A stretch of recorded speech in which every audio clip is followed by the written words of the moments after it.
So the Abigail Smith hooked mat, in brief, the story behind it coming to the New Brunswick Museum.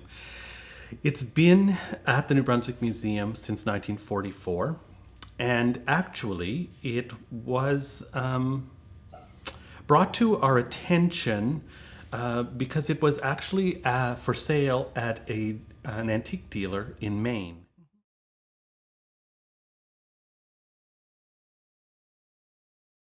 And it had made its way to Maine because somebody was confused about Maryland, and there was the thought that it was an American piece. Because New Maryland is on the... Because it says New Maryland on it, and so they thought of the state of Maryland in the United States, and so thought it would be probably much more saleable in an American market. Yeah. But it was found, in fact, after it was traced a bit, that it came from New Brunswick, and we put out a call, and two very generous ladies donated the money for us to purchase it,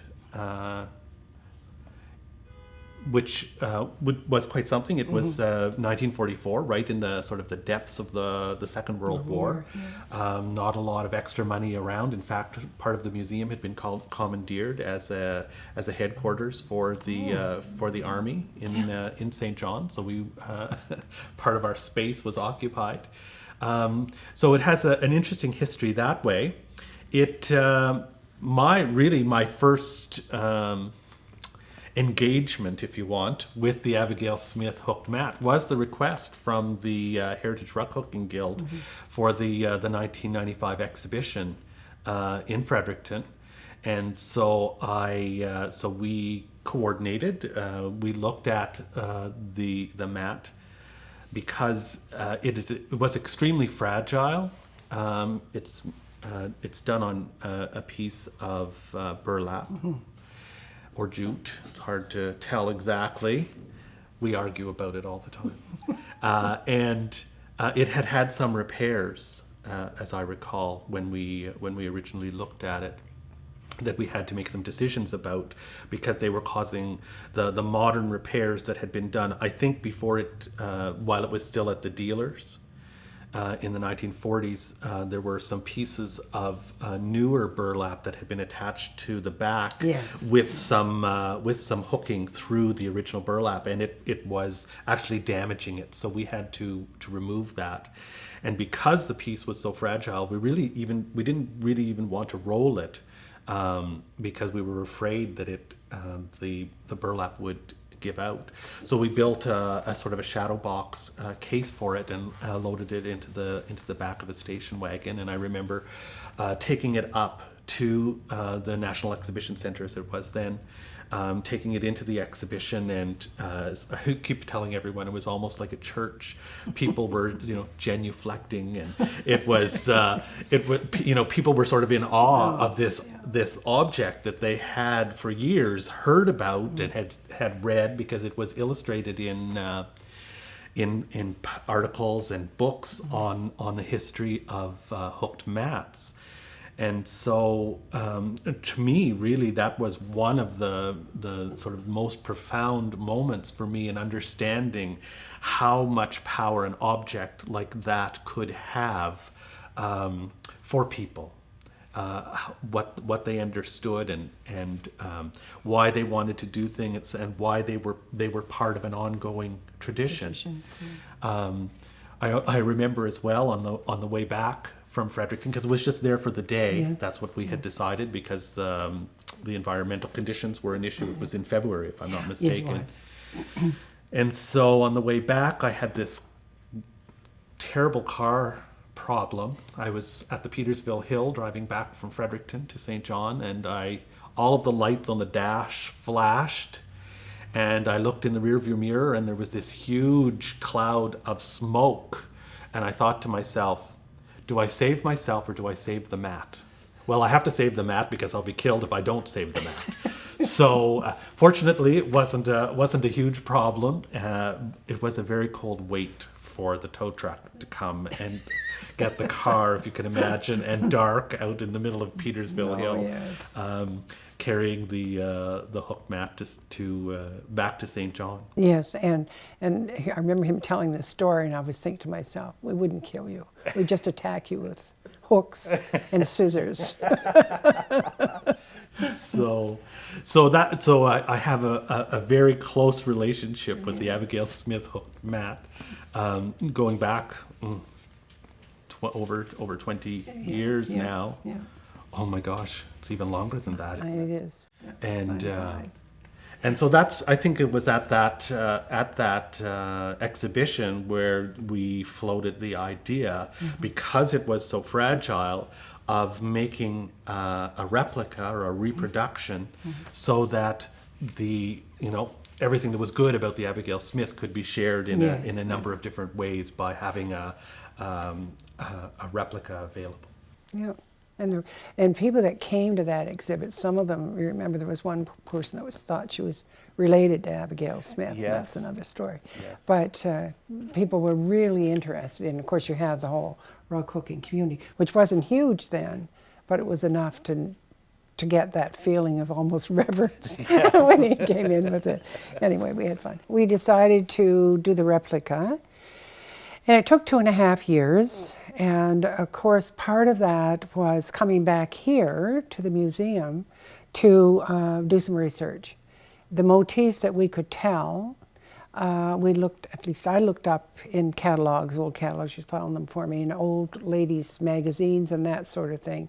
So some of the motifs we could decide were actually from samplers, but that's about all. And then we worried about the dove, what it meant on the Abigail Smith, and the American eagle. That was the other thing. So that might have been another clue for the American people that thought it should go to the States. But at any rate, Peter has the finishing story on that. But I will say that it took us 9 hours. One of us kept track of the time, and I did the dyeing with Shirley Lewis, I think it was, and some of it has onion skin dyeing. We wanted to use natural dyes as much as we could, but we knew they wouldn't stand up to color fastness. And one of the references that you showed me today mentioned about the early viewing of that mat and how brilliant the colors were. So I know that they had to have been much brighter than they are now. And the other odd thing about this mat is the fringe around. It goes the whole way around. I'd never seen anything like that before. So it was meant to be decorative. I would assume it was meant to be decorative from that, and it meant something very special. So we spent our 309 hours working on it. We eventually set it up in Shirley Lindsay's family room area, and 14 of us worked at the hooking of it. And that was another thing. I had them do samplers of their hooking, so to make sure everybody was all the same level, because it was me being me, and it really didn't matter. When we took it off the frame, it had been steam pressed, and it was smooth as anything. When you see it, you'll see that.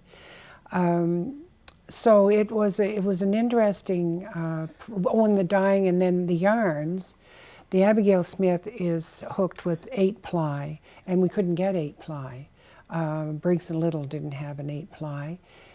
Somewhere in there they had a fire, and rather it was before, but anyway, we had to go to PEI, to the woolen mill there, to get our yarns. And so for the motifs, the dyeing was done by myself and one other member, I think. And the background is actually hooked with, is it 2 black and 4 of an off-white? So to get the look that we wanted, or maybe the other way around. I think it's 4 black and 2 beige, something like that. So that we use different yarns in our hooking. Yeah, because we had quite a lot of discussion about like we didn't believe that it actually was 8-ply yarn Yes, that that's was right. being used because it was so unusual. Yes, And I remember us, sort of gingerly opening up the pile to take a look at the, because in some places you can get down essentially to the burlap backing, and some of the brilliant colors, especially in the roses, is still It's still in there. It's wonderful. and so we had a debate about, well, do we make it look how it looks now, or do we make it look how we think it looked yes, originally? yeah. So there were a lot of Discussion decisions about that. to be made. Yeah. But we're doing a replica, so it yes. had to be as we saw it. Yeah. I think that was the bottom Yes, line. I think the only real major difference that was in the fringe itself, because most of the fringe was worn off, but the evidence of it was still there. Yeah. And I believe we measured like the longest pieces of the fringe Yes. that we could find, and that's how we made that, Yeah. which was an unusual finishing Yes, it was, technique definitely. for the. But we did a lot of research, and we made various trips down here, and Peter was always very welcoming, and certainly it was a very interesting process, and well worthwhile. It's sort of been the source of mystery really ever since we got it back in 1944, trying to figure out, okay, once it was established that New Maryland was in New Brunswick and not anywhere in the United States, then there was the mystery of who is Abigail Smith, the maker that's of another this. thing, yeah. And so, as I recall, Noel Ireland had undertaken some research that led us to the conclusion back in the 1990s that the mat was likely done by Abigail Smith, who was a 40-year-old school teacher in New Maryland. She taught in a school that her father had built for her. to teach. Yeah, and we had actually we have some returns from the school that list the students and what was being taught, and she taught embroidery and needlework. That was part of the curriculum. We even found her tombstone, which had a dove on it, which was sort of like another link to one of the motifs that was in the mat itself. And so, we were quite Well, we did a smug. lot of research. I thought, well, gee, we really found this. This is great. And we did find there were 6 Abigail Smiths in our area. Yes, in 1860 Yes, when the mat was made. Yeah. Well, about 5 years ago now, we found that a sampler appeared at the York Sunbury Museum in Fredericton, and had been donated there by a girl named Susanna Smith, and dated 1853. That was a little bit revealing because it actually incorporated 3 of the motifs that are found in the Abigail Smith hooked mat. There was the schoolhouse, the eagle, and a vase of flowers, which sort of confirmed your research talking about that the motifs for this likely came from samplers. And here was a sampler from 7 years earlier. And, we went back and I went back and I looked into our artifact file, and really, in fact, in the 1940s, someone had written to us saying that the story that I have on this, that it was made by my grandmother Abigail Smith, and was drawn by my great aunt Susanna Smith for her when they were young women. And so this sampler by Susanna Smith really confirmed that letter that we dismissed, because in 1860 Abigail Smith was 13 years old.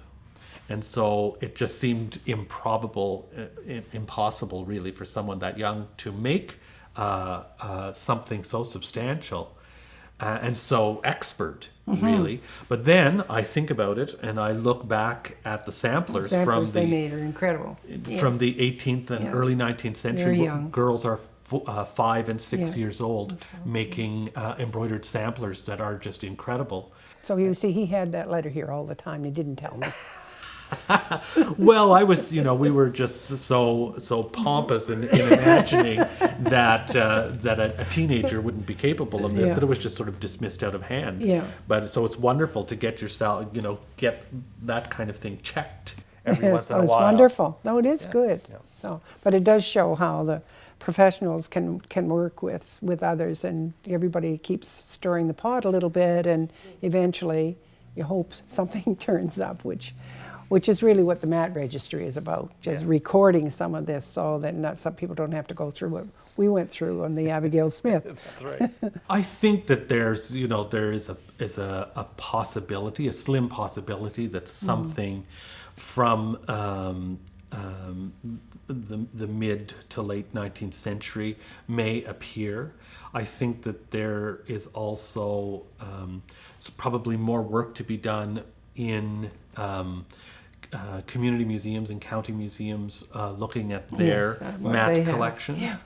Yeah. And to see if the stories can come forward. I mean, we're fortunate in having the Abigail Smith mat being identified as to maker and as to place and as to date. I mean, and that's what sort of makes it Yes. the touchstone of rug hooking in Canada.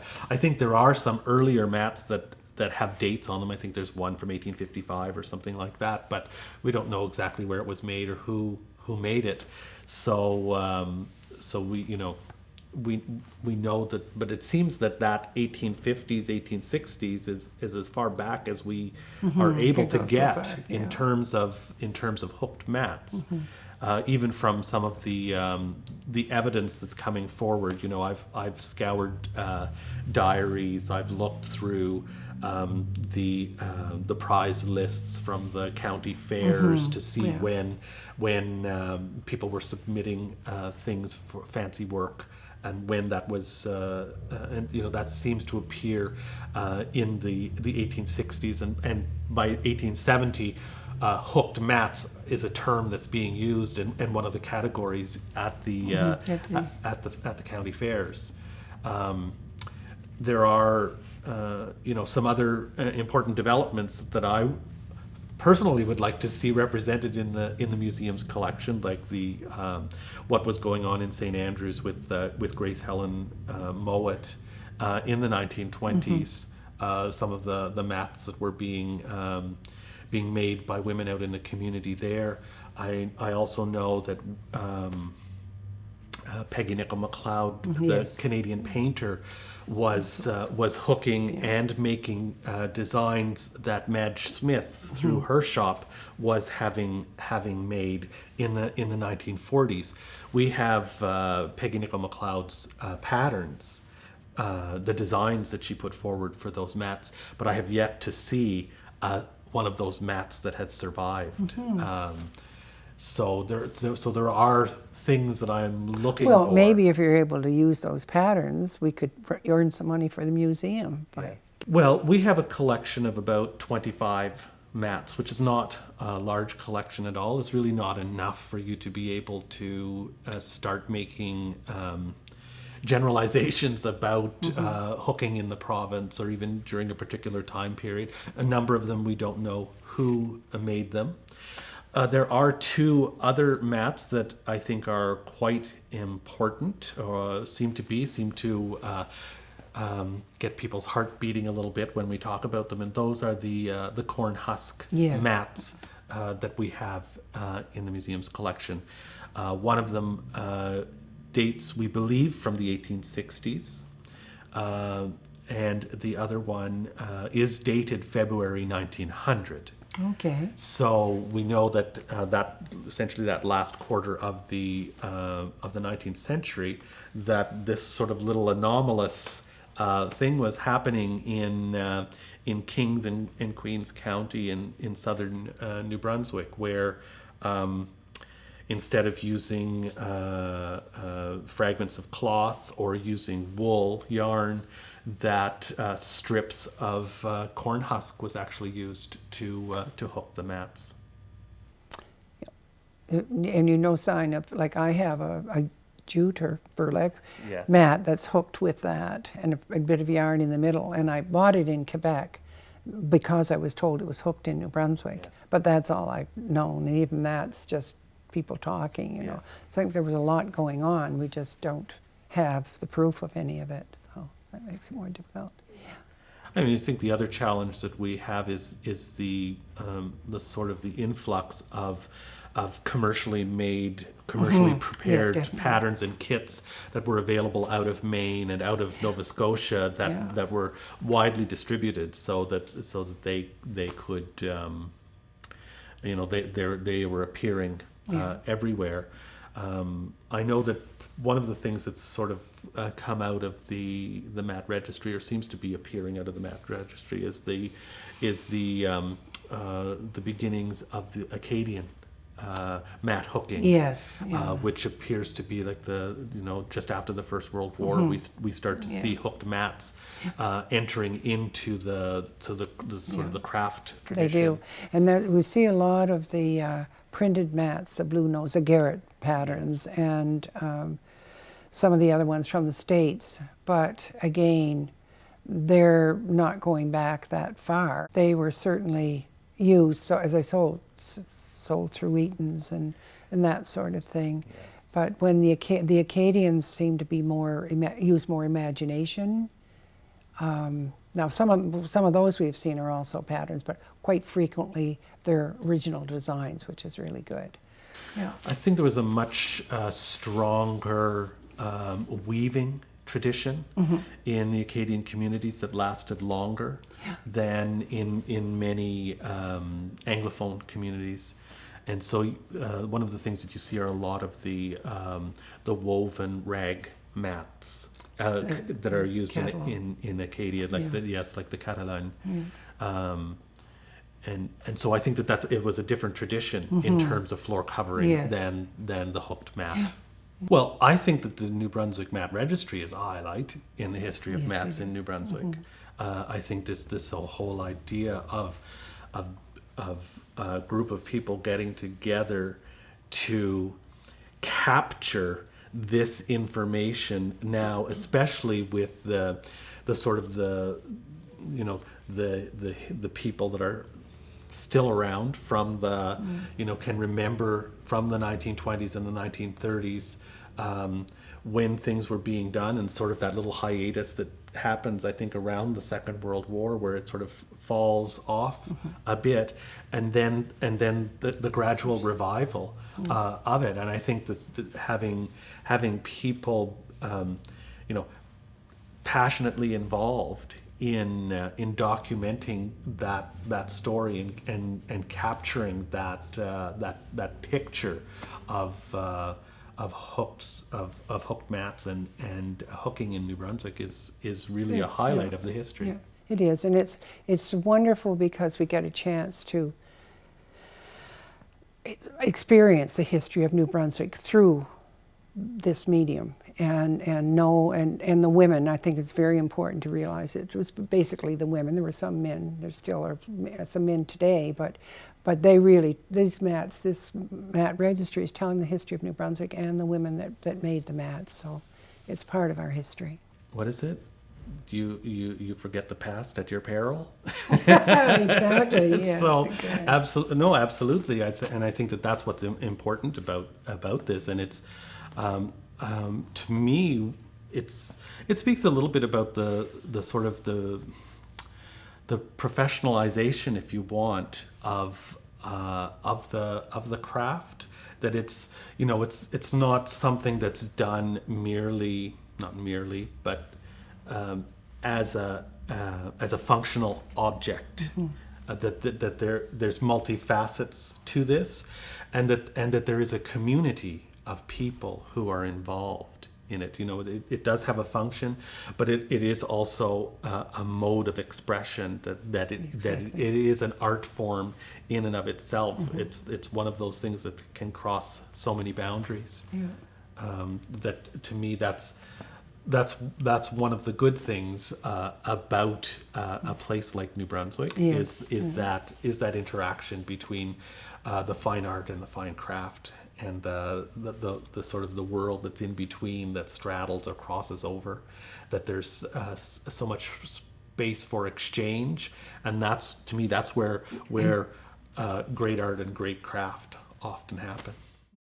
Well, it's already taken on a future because it's not going to be forgotten. The old craft will never be forgotten, but we've moved ahead with different designs, more free designing, and you'll find them on the walls in a lot of houses. Like some of my own pieces they were bought to go on the wall, and they'll never go on the floor as long as that person owns it anyway. So it's become a craft art that is going to be appreciated more as an art form. And we're using it to make clothes and purses. I have a bag with me today that's decorated with the hooking. And people are using it to make boots and all kinds of things. So it is moving. I'm still talking, it's creative and it's expressive. It's an art form that you can put on the wall, but also can satisfy your needs as to decorating yourself or the floor. So I think it's just going to continue. I think it's going to be a wonderful problem for the curators that come after me, that there's such a wide, as Doris says, this creative approach to using this technique, at the same time as an appreciation of what's gone before. Yes. And to me, when those two things go hand in hand, that is when you end up with really high quality work.